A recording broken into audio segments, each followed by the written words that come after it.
I guess for me, I wasn't really sure what to expect. It was a very short notice deployment for me. Initially, I was going to be going across with the Reconstruction Task Force Recon, so I was given 6 days' notice for that. But the day before, I was switched to a more permanent deployment there, embedded with the US. At the time, I wasn't sure exactly when I'd be deploying, where I was deploying to, or for how long.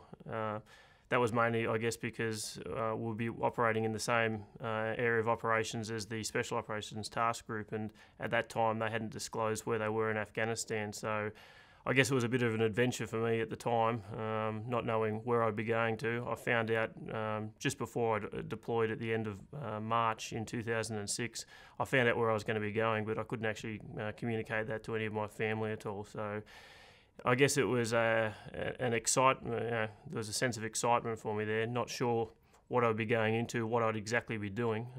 But again, my first, I guess, major operation that I'd be deploying on. In 2006, generally it was the C-130 Hercules that got us into Afghanistan. It was a 4.5-hour journey from one of the points in there, fairly cramped. Especially landing there with the threat from missiles. Everyone had helmets on, they had Kevlar on. Once you landed, straight off the plane. At the time, it was very dusty. It was an unsealed strip, dust everywhere. The pre-deployment briefings that I've been given were largely for Iraq. I'd had a small brief in onto Afghanistan, but that really didn't prepare me for what I was to expect there. It had been in drought for 8 years. The day I got there was the first day it had actually rained in those 8 years. So I got off the plane, it was raining, but there wasn't much in I guess, Camp Davis, or Fob Ripley as it was called at the time. It was a big dirt strip. There were some timber buildings around with the US, Australian and Afghan compounds, but there was pretty much nothing else right in the middle of the Tarin Kot bowl with snow on the peaks all the way around still. Tarin Kot, I guess the whole of Uruzgan at the time, what it looked like was, I guess I'd liken it to the life of Brian before the Romans had probably got there. So there was no roads, I guess. There was one road coming in that was Bitumen Road coming up from Kandahar, although there was a big section in the middle of that hadn't been tarred at that stage. Effectively, it was lots of one single-storey buildings, the occasional two-storey building, lots of compounds around it, rubbish everywhere. At night time, there was no street lighting. There was only a few generators in Tarin Kot, so that a few compounds had power, but that was about it. So it was I guess it was something I hadn't really seen before. I hadn't seen something that was set so far behind the ages. I was going to be there to be the advance engineer to help introduce the Australian Reconstruction Task Force into Uruzgan province. First day was the orientation. The second day I was straight into it, embedded with the United States Provincial Reconstruction Team, their PRT. Straight away I was involved in analysing and looking at their projects, their existing projects with their civil affairs teams, meeting contractors. Within the first week I'd already gone on 4 missions, I guess, outside the wire there. Going in there, I was well enough equipped. Luckily, I went in there supported by the Special Operations Task Group, so any equipment that I needed from them, I had. I brought a lot of my engineering, I guess, database with me, both electronically and books. I brought a stack of engineer textbooks across that way, so anything that I didn't know, I researched. The US Humvees that were moving in, out of the 10 of them, only one of them had air conditioning. So when you had over 50-degree temperatures outside, inside a Humvee, you knew it was getting very hot. You know, water that had been frozen, you could almost make a cup of tea with by the end of the day, and you knew how hot it was inside the vehicle when you opened the door and cold air rushed in, even though it was over 50 degrees outside. So it was a tough place to live, but I guess that's where we get sent to tough places. Initially, from the name, I thought I would have been going in to do reconstruction. It became obvious straight away, though, that there would be more first-time construction going in there. Essential infrastructure was almost non-existent. There was one bridge going over the Terry Rud, the river going through Uruzgan, which was a choke point. Roads need to be fixed up.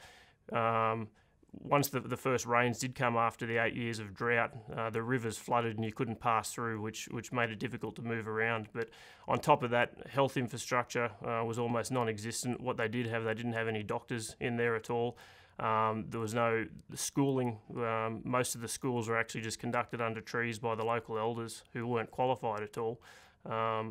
And general other infrastructure, power, phone, there was no phones, there was no power, there was nothing like that. So a lot of it was first-time construction. It was hard to establish what had occurred previously with the US PRT and what was ongoing.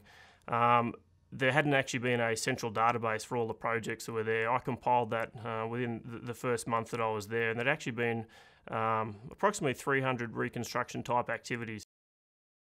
There had been plenty of mistakes, I guess, that had occurred from the US, and they were happy to acknowledge that. One of them was not having engineers in there to run construction projects.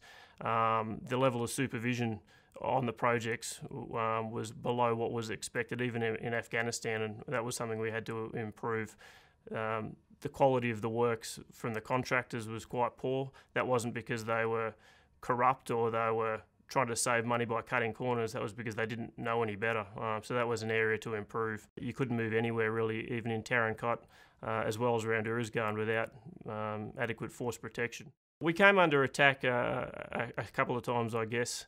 That was in throughout the province. There was a couple of times there's a suicide born VBID in Tarin Kot that hit the convoy one time. There was also a couple of other incidents, I guess, up towards Chora. We were attacked coming back from Chora back through Tarin Kot. We were engaged in I guess a bit of a minor firefight there after we'd been engaged by RPGs, and then we had to clear the enemy out before we could get through the Chora Pass.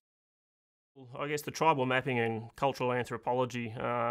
At the start, I guess I went in a bit ignorant. It was a short notice deployment for me, so I didn't have the time myself to go in and read up on it too much. We could get it wrong amongst the tribes quite easily, and that had been the case up until we had an understanding of the cultural and tribal differences there.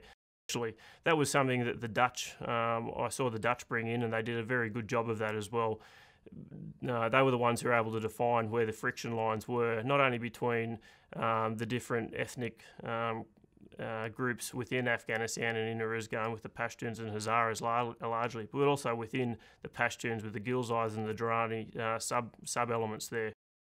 The difficulties that I confronted, I guess, or we were confronting at the time in terms of the development and construction side of things was governance. There was only two really trustworthy ministers there. Both of them were formally trained, one in Kabul under the Soviets, the other one in Moscow, engineers Kabir and Hashim. Very trustworthy, and I had a lot of respect for them. Apart from that, there were quite a few other corrupt officials around who owned either poppy plantations very nearby, were, I guess, siphoning off money. The prospects for the young men, if they weren't employed there, at the stage, I guess it was poppy farming was one. We had a lot of trouble getting contractors during the poppy harvest season there. They were siphoned off that way. A lot of them at that stage hung around the bazaar, I guess, not so much troublemakers, but they weren't really employable, so they hung out as groups of teenagers would do anywhere if they're not occupied. And I guess worst case, they could easily go off and join the Taliban or any other anti-government groups. The genesis of the trade training school, I guess it was a bit fortuitous. My first week, I'd seen how poorly skilled or poorly trained the local tradesmen or the local contractors were. I was fortunate to visit a small locally run school sponsored by the US PRT, which was training 14 to 17-year-old boys in very basic carpentry. The teacher there was very proud of the fact that he had 1 year of training in Pakistan. But I saw at the time that this could probably be an area where we could focus on with the Australians coming across there. The model for the trade training school was, I guess, on an Australian TAFE. What we tried to do, or the recommendations that were there, was to get the training plans that we used in our own training schemes for the Army, for our own tradesmen, for carpenters, plumbers, electricians, modify those so it's more appropriate for Afghanistan. That was to effectively modify an Australian TAFE, introduce it at a basic level, train the locals to be their own trainers, so that way when we left there'd be skilled contractors and also I guess TAFE teachers there as well. The growth in the province, I guess since I was there in 2006, I think is quite significant. We've given the local government and the locals something to aspire to and a plan to, or skills to work with to go forward themselves. The locals over there are very tough people, tougher than most, and I guess they've had to endure a lot of fighting over the years. Centuries of fighting almost, but especially from the Soviet occupation through the Taliban, the warlords fighting before that. They've had to endure a lot. Their standard of living was quite low. With that, no power, no water, no phones, no television. They had to endure a lot, and generally they always had a smile on their face.